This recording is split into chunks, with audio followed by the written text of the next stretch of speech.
कभी सोचा है कि हजारों साल पहले जब कोई सैटेलाइट, कोई जीपीएस नहीं था, तब प्राचीन भारतीयों ने अपनी दुनिया को कैसे देखा होगा? उनके पास अपनी दुनिया का एक कमाल का नक्शा था और आज हम उसी छिपे हुए ज्ञान की परतें खोलने जा रहे हैं। तो सवाल यही है कि आखिर ये किया कैसे गया? ये कहानी सिर्फ इतिहास की नहीं है, बल्कि ये इस बात को समझने की कोशिश है कि एक सभ्यता ने कैसे सिर्फ शहर और सड़कें ही नहीं बनाए, बल्कि अपने विचारों में, अपनी सोच में पूरे के पूरे ब्रह्मांड का एक नक्शा तैयार कर लिया। चलिए इस दिलचस्प सफर पर निकलते हैं। तो हमारा रास्ता कैसा रहेगा? सबसे पहले हम जानेंगे कि ये सारा ज्ञान हमें मिला कहाँ से, इसके सोर्सेस क्या हैं। फिर हम चलेंगे पहली सभ्यताओं की ओर, वहां से वेदों और ब्रह्मांड की उनकी समझ तक। फिर महाकाव्यों में छुपे नक्शे को देखेंगे और पौराणिक नजरिए को समझेंगे। और आखिर में हम ये देखेंगे कि ये सब आज भी हमारे लिए क्यों मायने रखता है। तो चलिए शुरू करते हैं सबसे पहले और सबसे जरूरी सवाल से। हम हजारों साल पुराने भूगोल की बात कर रहे हैं, लेकिन हमें यह सब पता कैसे चला? आखिरकार इसका सबूत, इसका एविडेंस आता कहां से है? देखिए, इसका जवाब 4 अलग अलग जगहों से मिलता है। पहला तो है हमारे धार्मिक और आध्यात्मिक ग्रंथ, जो हमें उनकी सोच की दुनिया में ले जाते हैं। दूसरा, राजा महाराजाओं के ऐतिहासिक रिकॉर्ड्स। तीसरा, जो विदेशी यात्री यहां आए, उन्होंने जो कुछ देखा, सुना, वो लिखा। और चौथा, और शायद सबसे ठोस, है पुरातात्विक सबूत, यानी वो सच जो जमीन की खुदाई से बाहर आता है। तो हमारा सफर शुरू होगा सिंधु घाटी सभ्यता के शानदार शहरों से। फिर हम वैदिक युग में पहुंचेंगे, जहां ब्रह्मांड को लेकर गहरे विचार किए गए। उसके बाद हम महाकाव्यों के युग में भारत का भौगोलिक वर्णन देखेंगे और आखिर में पौराणिक युग में पहुंचेंगे, जहां ज्ञान का एक विशाल सागर इकट्ठा किया गया था। चलिए अब टाइम मशीन में बैठते हैं और सीधे चलते हैं 5000 साल पीछे। हम बात कर रहे हैं एक ऐसी सभ्यता की जिसने ईंट और गारे से ऐसे शहर बना दिए जो आज के मॉडर्न इंजीनियर्स को भी सोचने पर मजबूर कर देते हैं। जरा सोचिए, मोहनजोदाड़ो और हड़प्पा ये सिर्फ कुछ घर नहीं थे, ये प्लान्ड सिटीज थीं। सड़कें एकदम सीधी, एक ग्रिड पैटर्न में। घरों से गंदा पानी निकालने के लिए अंडरग्राउंड ड्रेनेज सिस्टम। और तो और ग्रेट बाथ जैसे पब्लिक स्ट्रक्चर्स। ये सब क्या दिखाता है?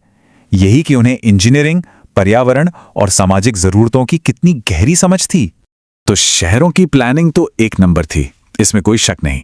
लेकिन उनकी सोच तो शहरों की दीवारों से कहीं कहीं ज्यादा विशाल थी। अब हम जमीन से ऊपर उठकर आसमान की ओर देखेंगे और जानेंगे कि कैसे उन्होंने सिर्फ धरती का नहीं, बल्कि पूरे ब्रह्मांड का एक कॉन्सेप्चुअल मैप तैयार किया। ऋग्वेद जैसे हमारे प्राचीन ग्रंथ ये सिर्फ भजन या प्रार्थना की किताबें नहीं हैं।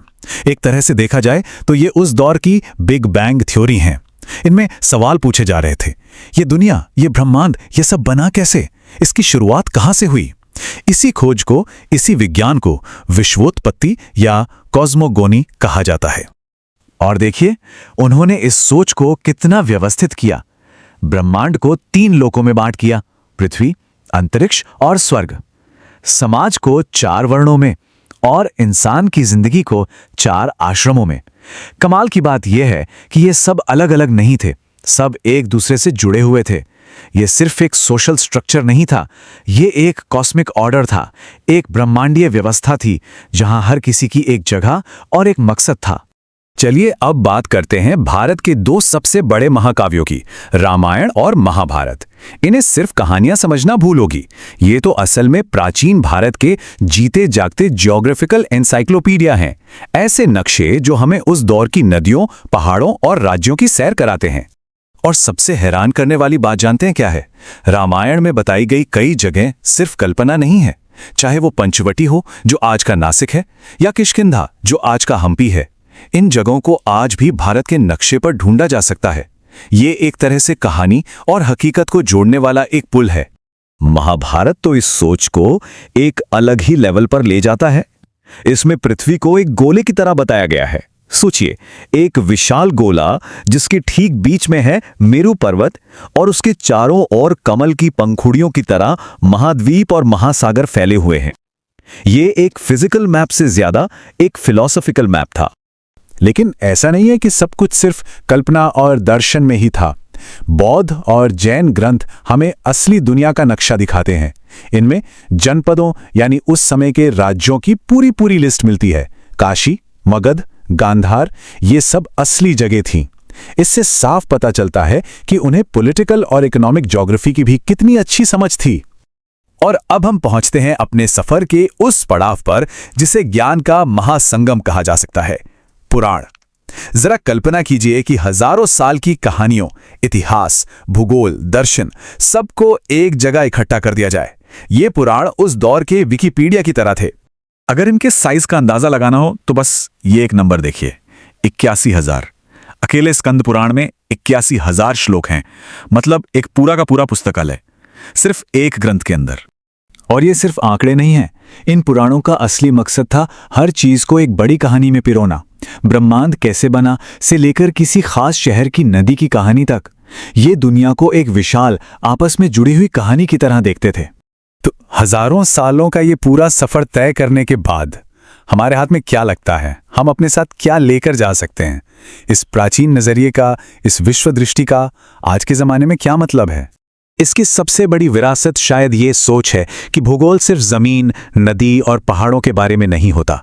ये एक नजरिया है दुनिया को देखने का, जिसमें दर्शन, कहानियां और ब्रह्मांड की समझ सब कुछ शामिल है। प्राचीन भारत के लिए दुनिया का असली नक्शा उनके मन में था, एक ऐसा नक्शा जो भौतिक और आध्यात्मिक दुनिया को एक ही धागे में पिरोता था। और शायद यही वो सोच है जो आज भी इस विरासत को जिंदा रखे हुए है।